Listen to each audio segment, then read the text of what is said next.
Okay students, good morning all of you students. हम कर रहे थे chapter number, what the chapter number 13, magnetic effects of electric current. Okay, chapter number 13, magnetic effects of electric current. Okay students,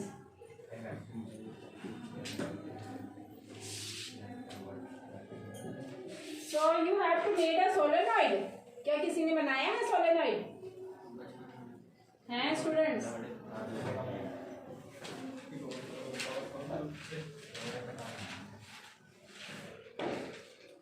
बनाया है solenoid? आप सभी ने solenoid बनाना है, ठीक है। वो वायर पतली है इसलिए नहीं हुआ है, थोड़ी मोटी वायर लो, उसे मिल जाएगी। घरों में ना एक्स्ट्रा एक पड़ी होती है, खराब वायर होती है, तो आप हटाओगे, छीलोगे तो उसमें जो वायर निकलेगी वो मिल जाएगी। ज़्यादा बड़ी नहीं चाहिए, इतनी भी काफ़ी है आप लोगों के लिए, ठीक है। इलेक्ट्रोमैग्नेट बन जाएगा। हाँ, क्या बन जाएगा? इलेक्ट्रोमैग्नेट, उसमें करंट पास आउट करेंगे तो वो इलेक्ट्रोमैग्नेट की तरह बिहेव करेगा, ठीक है स्टूडेंट्स। तो हमने इलेक्ट्रोमैग्नेट को इसको बना के देखना है।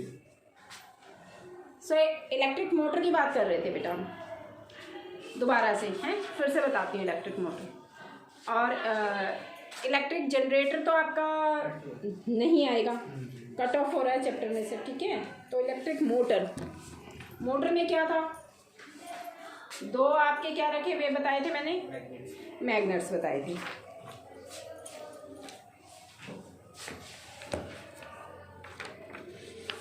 पेज नंबर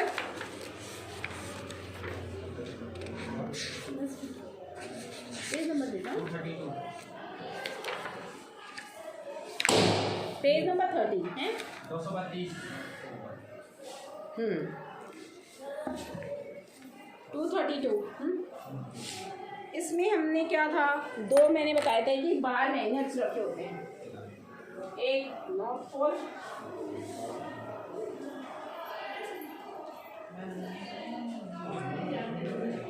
और दूसरा है आपका south pole, north pole and south pole.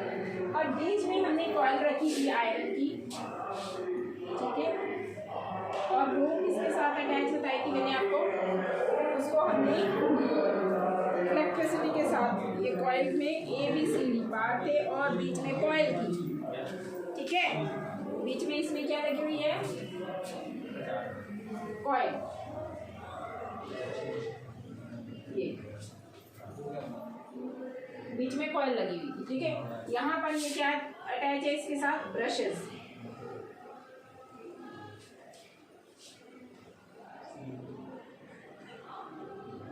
B1 और B2 और कॉइल का ABC, ठीक है। इसके बाद इसमें क्या हमने पुट करा था, जो ये ब्रशेस हैं, इन ब्रशेस के साथ वायर अटैच है, ये ब्रशेस हैं, इस ब्रशेस के साथ वायर अटैच हैं। यहाँ पर क्या था, एक स्विच था,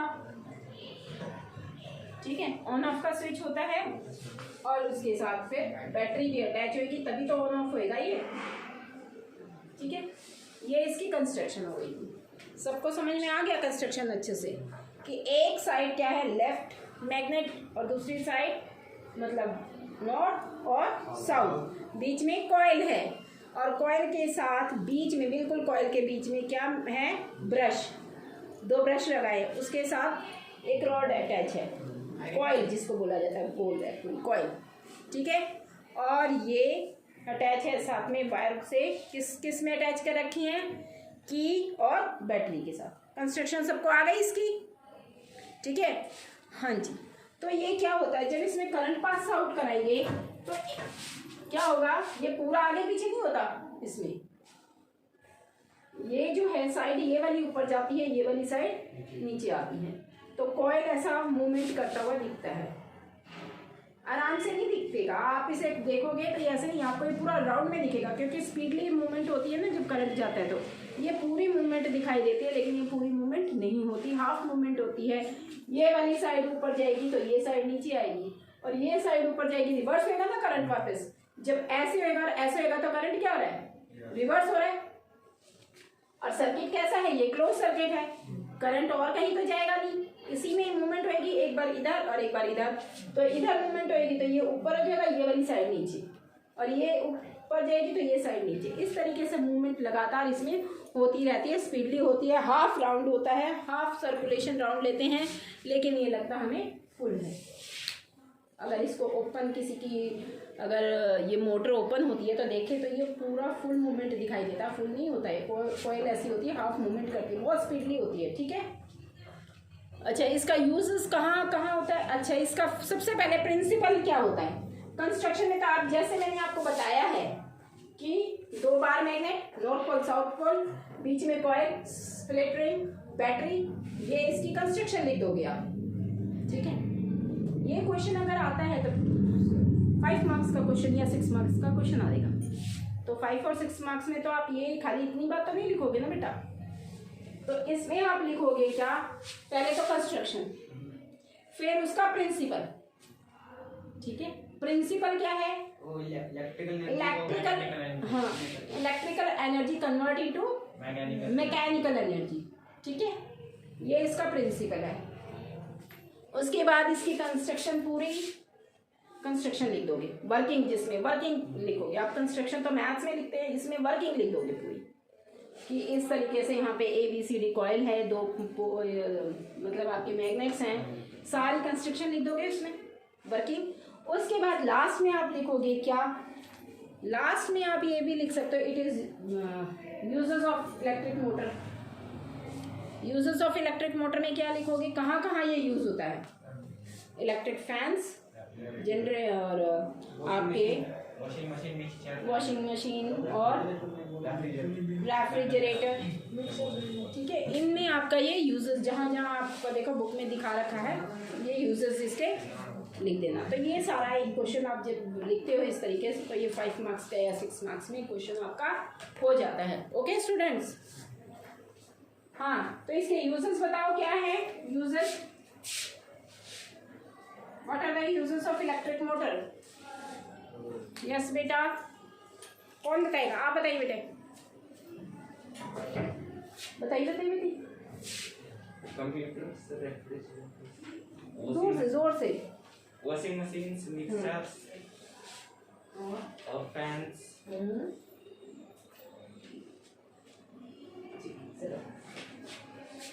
तो ये इसके यूजेस थे कि ये फैंस में, वॉशिंग मशीन में, और आपकी इलेक्ट्रिक मोटर जो है यहाँ पे यूजेस होती हैं।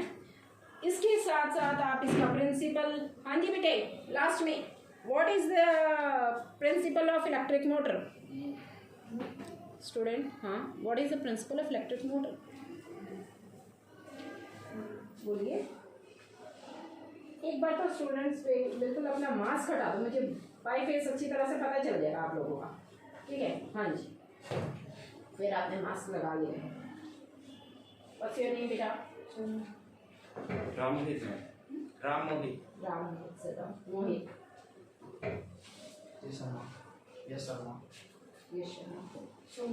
Sonu, Shubham, Pradeep, Ishan, Ayush, yes.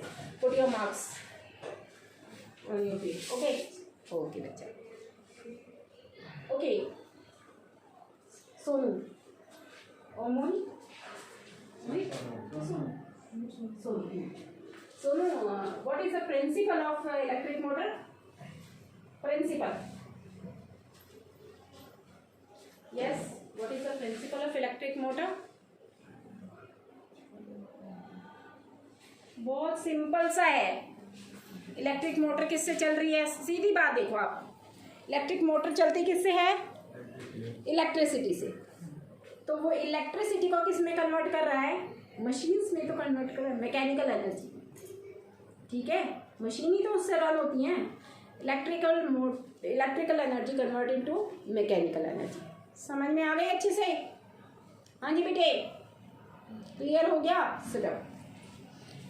Okay,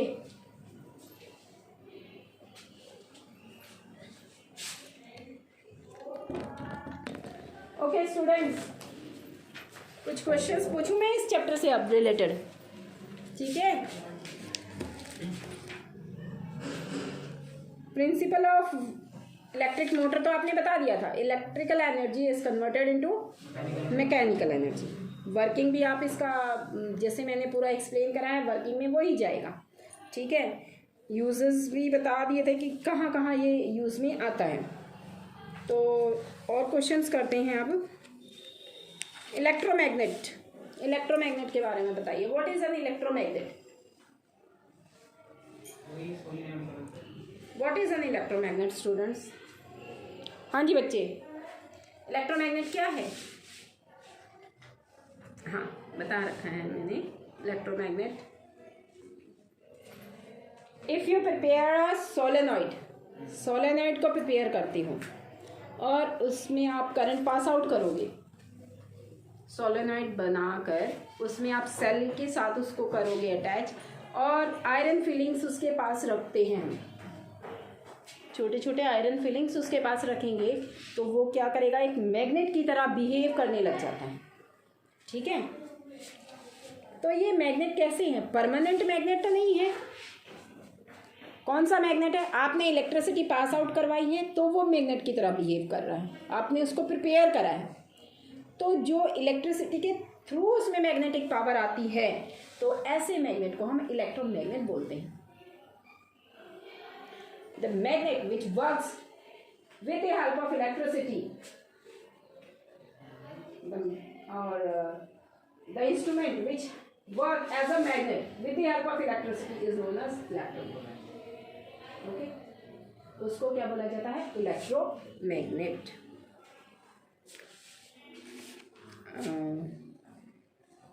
Fleming's left hand rule, Fleming's left hand rule, what does it shows? Fleming left hand rule से हमें क्या पता चलता है बेटे? लेफ्ट हैंड रूल से, हाँ जी, हाँ हाँ, देखो बेटा क्या होगा, आप बोलोगे तो क्या होगा, या तो गलत होएगा या सही होएगा। यही तो दो केसेस होंगे, गलत बोलोगे या सही बोलोगे। गलत बोलोगे तो मैं आंसर दूंगी आपको सही का। ठीक है, तो आपको पता तो चलेगा कि हाँ, मैंने, वो मैडम ने मेरे से क्वेश्चन पूछा था, मैंने उसका आंसर दिया, वो गलत हुआ तो मैडम ने वो आंसर सही ऐसे करके बताया।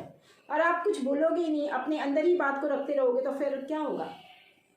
नहीं, ऐसे नहीं करो ना आप, उसको कुछ बताओ उसके बारे में। चलो, what is Fleming's left hand rule? Yes students. जो थंब होता है वो, हाँ जी, हाँ जी, जो थंब होता है वो मोशन को शो करता, और हाँ जी, हाँ जी, बोलिए बोलिए बोलिए। जो थंब होता है वो मोशन को करता, और ये जो होता है फील्ड को करता है, इलेक्ट्रिक करंट को करता है। वेरी गुड, ओके बेटा।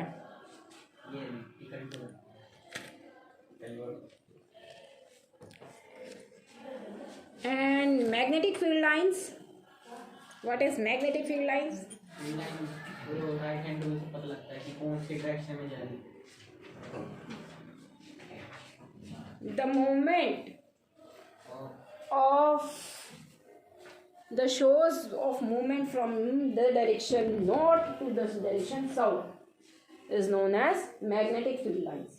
जो movement show off हो जाती हैं उसकी with the help of right hand rule, with the help of compass needle. compass needle से आप उसके एक्चुअल में आप उसको रख रख के देख सकते हो। ठीक है, वैसे तो ऑब्जेक्ट को रखोगे तो वो नहीं पता चलता इतना, लेकिन कंपास नीडल उसकी बिल्कुल अच्छे से आपको उसकी मूवमेंट बता देगी, इस डायरेक्शन में मूवमेंट होगी। अच्छा, एक क्वेश्चन और पूछती हूँ मैं तुमसे। Is two magnetic field lines cross each other? Why they are not cross each other? Why two magnetic field lines does not cross each other? क्योंकि मैं दो एक मीटर होते हैं, 2 मीटर। हाँ जी बेटा, बोलिए। और जो कंपास जोर से बोलो बेटा। जो कंपास होता है उसमें एक ही नीडल होती है, उसमें 2 नीडल होगी तो जब क्रॉस होएगा, जब क्रॉस होएगा उसके क्या है, पोल्स ऑफ डायरेक्शन या तो 2 होंगी, 2 डायरेक्शन शो ऑफ होंगी तो क्रॉस करेगा, सिंगल डायरेक्शन में क्रॉस नहीं करेगा। ठीक है, इट मीन्स उसके 2 कंपास नीडल के डायरेक्शन शो हो रहे हैं। ओके, इसके बाद हेरिडिटी एंड एवोल्यूशन चैप्टर मैंने भी कराया था बेटा आपको, हेरिडिटी एंड एवोल्यूशन। ठीक है, जनरल सी बात है, आप सभी को आनी चाहिए, आई थिंक आती भी होंगी, मैंने कराई थी आप सभी को हेरिडिटी एंड एवोल्यूशन। सो बेटा ये टाइम आपका ऐसा है, इस टाइम पे ये थोड़ा कोरोना पीरियड्स का टाइम चल रहा है, अदरवाइज इस पीरियड पे क्या हो जाता था आपके जनवरी में, दिसंबर तो आप क्या कहो थोड़े दिन रह गए, 5-7 दिन रह गए, 1 वीक ओनली। उसके बाद क्या स्टार्ट हो जाता था जनवरी में आपकी ना प्री बोर्ड एग्जाम स्टार्ट हो जाते थे, जो स्कूल में हम लोग लेते थे प्री बोर्ड। हाँ होंगे बोर्ड भी होंगे, जल्दी होंगे, मार्च में तो आपके बोर्ड हो जाएंगे। तो प्री बोर्ड फरवरी में बिल्कुल, जनवरी फरवरी में तो प्री बोर्ड हो जाता है। लेट नहीं हो रहा था, पोस्टपोन नहीं हुआ? नहीं। ओके बेटा, तो आपने, मैंने बोला था आप सभी ने अपना क्या करना है, एक तो प्रैक्टिकल फाइल सबने कर लेनी है, वर्किंग मॉडल तैयार करना है, सबने वर्किंग मॉडल होना चाहिए। मुझे ऐसा मॉडल नहीं चाहिए केवल वो बना हुआ, ऐसा नहीं चाहिए, मुझे वर्किंग में आना चाहिए वो मॉडल, इस तरीके का मॉडल शो ऑफ करना। ठीक है, और साथ में अभी हेरिडिटी एवोल्यूशन पे आ जाते हैं। What is the full form of DNA? DNA deoxyribonucleic acid, ribonucleic acid. Okay, deoxyribonucleic acid. How many chromosomes are there in a human body? 46 pair of chromosomes. 23 pair of chromosomes. Okay.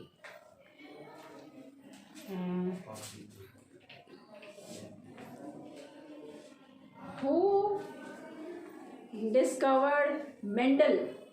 Oh sorry, answer ही हो गया इसमें, तो answer हो गया, कोई बात नहीं। तो मेंडल जी ने किसके ऊपर खोज करी थी सबसे पहले?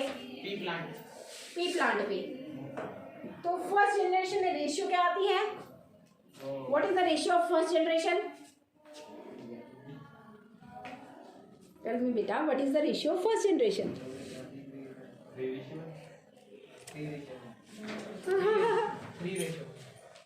3:1।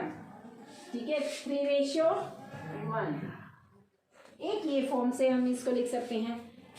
अगर हम इसको दूसरी फॉर्म में बोलेंगे लिखने के लिए इसी रेशियो को 3:1 को, तो क्या रेशियो लिखेंगे हम इसकी? 9:3 हाँ, वो सेकेंड जनरेशन की रेशियो हो जाती है, F2 जनरेशन की। ये तो F1 जनरेशन की रेशियो है, F1 जनरेशन की ही रेशियो मैं पूछ रही हूँ आपसे दूसरे फॉर्म में। F1 जनरेशन की रेशियो दूसरे फॉर्म में क्या होगी?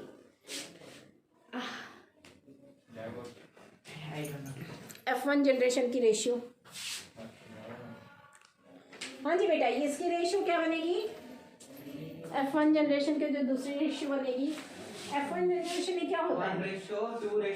1:2:1। इसमें और इसमें डिफरेंस क्या है? What is the difference between the two ratios? दोनों रेशियोज में डिफरेंसेस क्या है?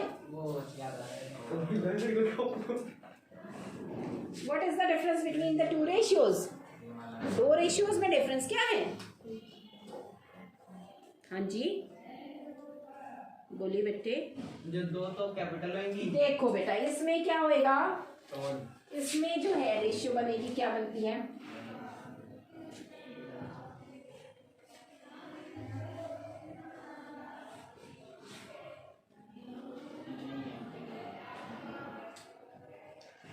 ये अगर हम इस रेशियो को देखें, F1 जनरेशन, इस रेशियो को 1:2:1 इसको, तो 1 क्या है? Pure tall. ये क्या होगा? सिर्फ 1 ही तो प्योर टॉल है, प्योर टॉल। और ये क्या है? Pure small tall pure short, छोटे हैं ना ये, टी स्मॉल में लेते हैं, तो ये प्योर शॉर्ट और प्योर टॉल है, इसलिए 1 1 और 2 क्या है आपके, मिक्स हैं आपके, प्योर और शॉर्ट, प्योर और शॉर्ट, केवल 2 ही तो ऐसे हैं, ठीक है, 2 ही ऐसे हैं जो मिक्स हैं, प्योर और शॉर्ट। तो ये रेशियो ऐसे होगी 1:2:1। क्लियर हो गई? ये जो रेशियो बन के आई है अब 3:1, ये क्यों है ऐसे? क्योंकि अगर हम खाली टॉल पूछते हैं तो ये नहीं बोला हमने प्योर टॉल, टॉल तो 3 है टॉल तो, ठीक है, और शॉर्ट 1 ही है, इसलिए हम इसको 3:1 बोलते हैं। अगर प्योर शॉर्ट और प्योर टॉल के साथ रेशियो पूछी जाएंगी तो 1:2:1 आएंगे। क्लियर हो गया? अब ये क्यों इस तरीके से आई है ये रेशियो, 2 रेशियो बन के, ठीक है। अच्छा बेटा,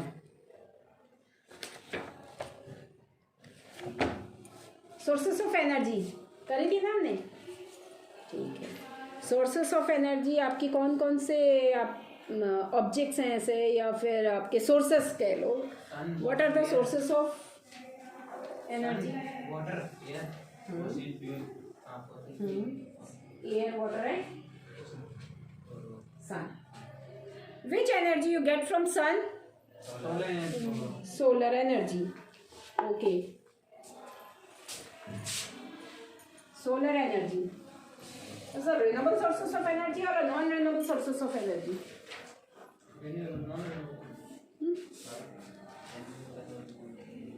These three energies you have tell me. Can you tell me these 3 energies are a renewable sources of energy or a non-renewable sources of energy? If renewable sources of energy, how? If non-renewable sources of how? Tell me.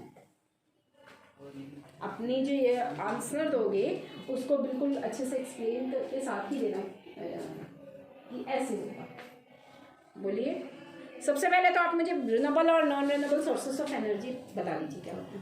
जो limited होती है limit and renewable, और जो नहीं होती है वो non renewable. क्या क्या क्या बेटा, जोर से बोलो, अच्छे से बोलो, अच्छे से बोलो ना। जो एनर्जी लिमिटेड होती है, हाँ हाँ, अनलिमिटेड है, वो होती है रिन्यूएबल, और जो नॉन लिमिटेड होती है, जो लिमिटेड होती है वो रिन्यूएबल होती है, जो लिमिटेड होती है रिन्यूएबल होती है। अच्छा, लिमिटेड होती है नॉन रिन्यूएबल, जो लिमिटेड होएगी नॉन रिन्यूएबल होएगी, वो दोबारा यूज में नहीं ला सकते ना आप उसे, लिमिटेड है। नॉन रिन्यूएबल, रिन्यूएबल वो होती है जिसको आप यूज बार बार बार बार कर सकते हैं, non renewable sources of energy. तो आपकी सन, एयर, वाटर आपने बोला था 3 सोर्सेस ऑफ एनर्जी बोला था, 3 sources of energy. These 3 sources of energy are renewable और non renewable sources of energy. हाँ जी बच्चे, आप बोलिए Shubham. These 3 sources of energy are renewable और non renewable. Yes, how these 3 energies are renewable? मैंने बोला है आपको, जो आप बताएं मुझे एक्सप्लेन करके बताएं कि ये ऐसे है इसलिए ये रिन्यूएबल है और ये इसलिए नॉन रिन्यूएबल है। हाँ जी बच्चा, don't talk teacher, sit down बेटा। आप बताइए बच्चे, non renewable. Why these are non-renewable sources of energy? Tell me. Ma'am उसको बार-बार यूज कर सकते हैं। हाँ? बार-बार यूज कर सकते हैं, जैसे सन, वाटर। तो बार-बार यूज करने वाली एनर्जी जो होती है non renewable sources of energy कैसे हो गई? रिन्यूएबल सोर्सेस ऑफ एनर्जी है, बार-बार यूज कर रहे हो आप उसे। नॉन रिन्यूएबल तो वो हो गई जो आप यूज करोगे और खत्म, दोबारा नहीं यूज में आ सकती, ठीक है। जैसे non renewable sources of energy का एग्जांपल बताओ कोई। बैठ जाओ, आप बैठो। नेक्स्ट, हाँ जी बच्चे आप बताइए non renewable sources of energy का example. First, fossil fuels, fossil fuels, very good. Coal, हाँ जी, petrol, sit down. These are non renewable. हाँ, renewable renewable sources of energy, non renewable जो खत्म नहीं होती है, रिन्यूएबल जो खत्म हो जाती है, ठीक है, रिन्यूएबल जो खत्म हो जाती है, नॉन रिन्यूएबल जो खत्म नहीं होती है, नॉन रिन्यूएबल जो खत्म नहीं होती। समझ में आ गई? डाउटेड में मत जाना तुम। नॉन रिन्यूएबल जो खत्म नहीं होती है, रिन्यूएबल अगर यूं ऐसे लगाएंगे हम उसे, रिन्यूएबल मीन्स आप उसे बार बार यूज कर सकते हैं, रिन्यूएबल सोर्सेस, ठीक है। ओके, अब आप यहाँ पे वो can you tell me how coal are formed, how coal are formed, how coal are formed बेटा, can you tell me?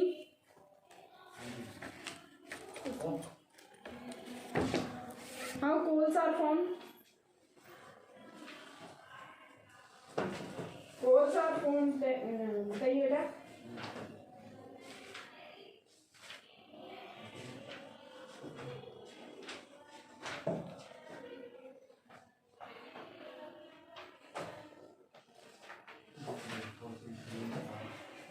How coal are formed? कोल कैसे बनता है बेटा? कोल कैसे बनते हैं? How coal are formed? Yes, teacher.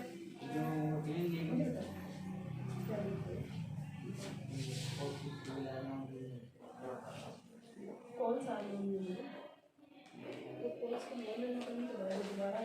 नहीं आ सकते, that is known as non-renewable sources of energy, ठीक है, जिसको आप दोबारा यूज में नहीं ला सकते, that is known as non-renewable। अच्छा बेटा,